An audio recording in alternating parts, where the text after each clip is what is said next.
Assalamualaikum warahmatullahi wabarakatuh. Halo teman-teman, perkenalkan nama saya Fuada Hafizah dari Prodi Pendidikan Khusus Fakultas Ilmu Pendidikan Universitas Negeri Jakarta. Di sini saya akan menjelaskan tentang implementasi teori modifikasi perilaku untuk anak dengan autism. Nah, sebelum kita memasuki teori modifikasi perilaku, mari kita kenali terlebih dahulu apa itu autism. Yang pertama terdapat definisi autis. Menurut sastra pada tahun 2011, autisme adalah gangguan perkembangan otak pada anak yang berakibat tidak dapat berkomunikasi dan tidak dapat mengekspresikan perasaan dan keinginannya, sehingga perilaku hubungan dengan orang lain terganggu. Selain itu juga menurut Al-Hamidi dalam sastra tahun 2011 mengatakan bahwa autism adalah gangguan perkembangan dalam bidang komunikasi, interaksi sosial, perilaku, dan sensoris. Selanjutnya kita masuk kepada teori modifikasi perilaku. Nah, apa sih teori modifikasi perilaku itu?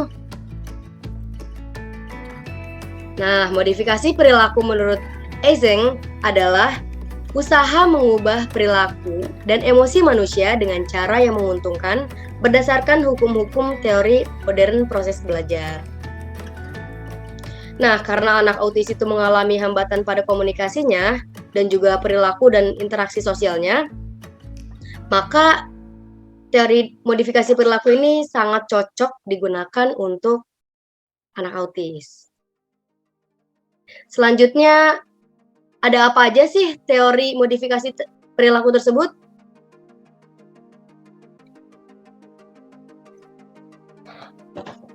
Nah, di sini terdapat 3 teori modifikasi perilaku.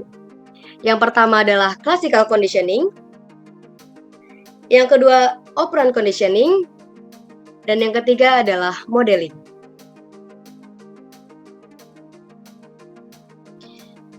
Kita masuk kepada teori yang pertama, yaitu classical conditioning. Nah, classical conditioning ini adalah proses di mana suatu stimulus atau rangsangan yang awalnya tidak memunculkan respon tertentu diasosiasikan dengan stimulus kedua yang dapat memunculkan. Hasilnya, stimulus pertama pun dapat memunculkan respon. Selanjutnya, yaitu teori operant conditioning. Teori operant conditioning ini merupakan salah satu metode pembelajaran yang menghubungkan antara pembelajaran pada perilaku dan konsekuensi yang didapatkan siswa dengan memberikan suatu reinforcement berupa penghargaan atau hukuman.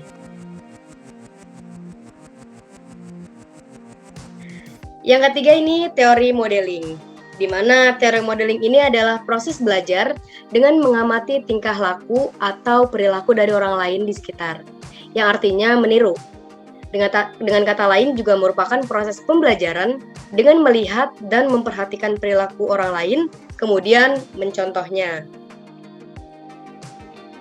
Selanjutnya kita masuk kepada implementasi terhadap siswa autism.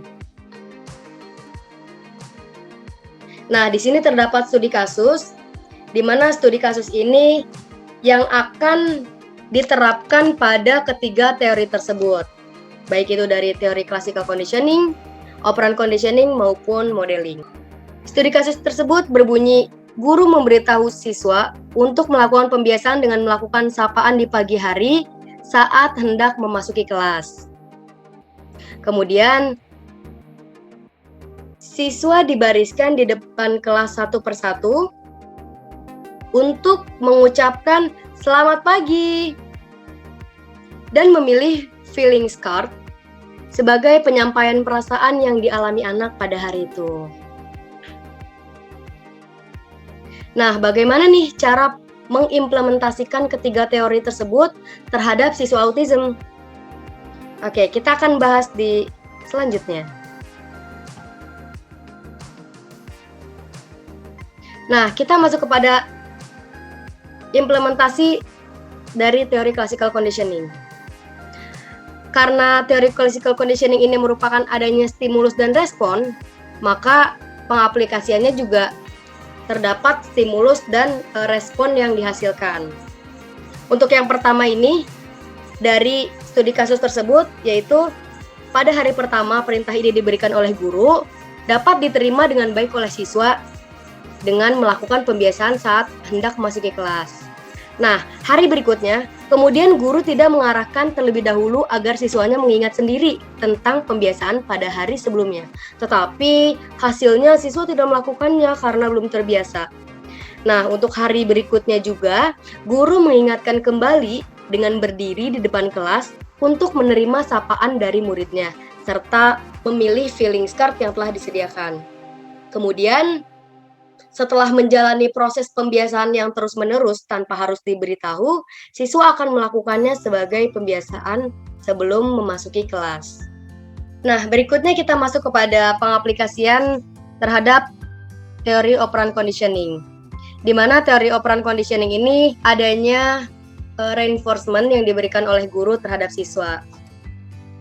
Dari studi kasus yang telah diberikan, apabila siswa mengikuti instruksi dari guru, yaitu dengan mengucapkan "Selamat pagi, Bu", dan memberitahu tentang perasaannya pada hari itu melalui filling card yang telah disiapkan oleh guru, maka siswa tersebut berarti menjalankan sesuai dengan pembiasaan yang telah diberitahu oleh guru. Guru akan memberikan sebuah reward berupa pemberian bintang. Selanjutnya kita masuk kepada teori modeling, di mana dari yang kita tahu sebelumnya bahwa teori modeling ini merupakan proses pengamatan tingkah laku dari perilaku orang lain yang di sekitarnya. Jadi teori modeling ini merupakan proses peniruan. Dari studi kasus yang diberikan bahwasannya sebelum melakukan pembiasaan, guru pastinya memberikan contoh terlebih dahulu apa yang akan dilakukan oleh siswa. Nah, dari situ siswa akan mengikuti instruksi dari apa yang guru berikan. Kemudian siswa menerapkannya untuk menjadikan pembiasaan itu sebelum memasuki kelas. Guru berkata bahwa anak-anak, mulai besok kita akan melakukan pembiasaan dengan mengucapkan "Selamat pagi" sebelum masuk kelas ya. Coba ulangi lagi kata "Selamat pagi". Lalu anak-anak tersebut mengulangi kata dari gurunya. "Selamat pagi, Bu". Nah, nanti ibu juga akan memberikan kartu yang akan kalian pilih untuk mengungkapkan perasaan kalian. Misalnya, hari ini Nezuko senang, maka Nezuko memilih kartu yang bergambar senang. Baik, Bu.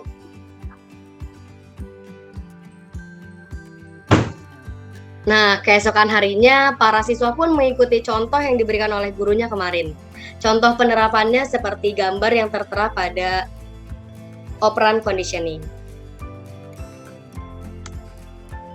Untuk kesimpulannya yaitu, dari ketiga teori tersebut, mulai dari classical conditioning, operant conditioning, dan modeling, menunjukkan bahwa dalam pengimplementasiannya memerlukan waktu yang lama sebagai bentuk upaya dalam melakukan pembiasaan yang belum pernah dilakukan oleh siswa sebelumnya.